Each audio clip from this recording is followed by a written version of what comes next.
Romanos 5, 6-21. Quando estávamos completamente desamparados, Cristo veio na hora certa e morreu por nós, pecadores. É pouco provável que alguém morresse por um justo, embora talvez alguém se dispusesse a morrer por uma pessoa boa. Mas Deus nos prova seu grande amor ao enviar Cristo para morrer por nós quando ainda éramos pecadores. E, uma vez que fomos declarados justos por seu sangue, certamente seremos salvos da ira de Deus por meio dele. Pois, se quando ainda éramos inimigos de Deus nosso relacionamento com ele foi restaurado pela morte de seu Filho, agora que já estamos reconciliados certamente seremos salvos por sua vida. Agora, portanto, podemos nos alegrar em Deus, com quem fomos reconciliados por meio de nosso Senhor Jesus Cristo. Quando Adão pecou, o pecado entrou no mundo, e com ele a morte, que se estendeu a todos, porque todos pecaram. É fato que as pessoas pecaram antes que a lei fosse concedida, mas, porque ela não existia, seus pecados não foram levados em conta.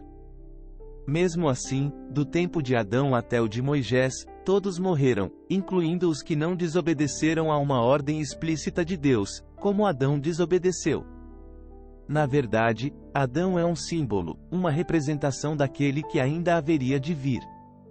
Mas há uma grande diferença entre o pecado de Adão e a dádiva de Deus. Pois o pecado de um único homem trouxe morte para muitos.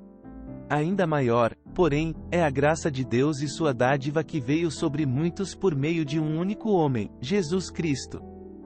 E o resultado da dádiva de Deus é bem diferente do resultado do pecado de um único homem, pois enquanto o pecado de Adão levou à condenação, a dádiva de Deus nos possibilita ser declarados justos diante dele, apesar de nossos muitos pecados.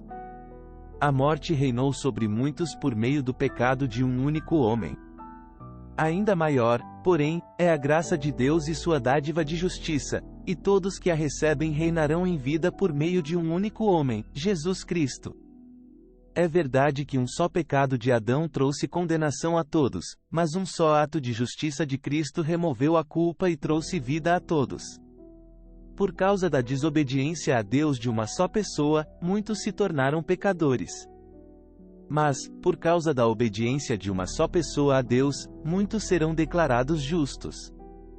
A lei foi concedida para que todos percebessem a gravidade do pecado. Mas, à medida que o pecado aumentou, a graça se tornou ainda maior. Portanto, assim como o pecado reinou sobre todos e os levou à morte, agora reina a graça, que nos declara justos diante de Deus e resulta na vida eterna por meio de Jesus Cristo, nosso Senhor. Salmos 15, 1-5. Senhor, quem pode ter acesso a teu santuário? Quem pode permanecer em teu santo monte? Quem leva uma vida íntegra e pratica a justiça, quem, de coração, fala a verdade. Quem não difama os outros, não prejudica o próximo, nem fala mal dos amigos. Quem despreza os que têm conduta reprovável, e honra os que temem o Senhor, e cumpre suas promessas mesmo quando é prejudicado. Quem empresta dinheiro sem visar lucro e não aceita suborno para mentir sobre o inocente.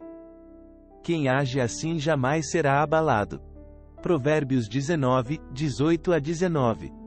Discipline seus filhos enquanto há esperança, do contrário, você destruirá a vida deles.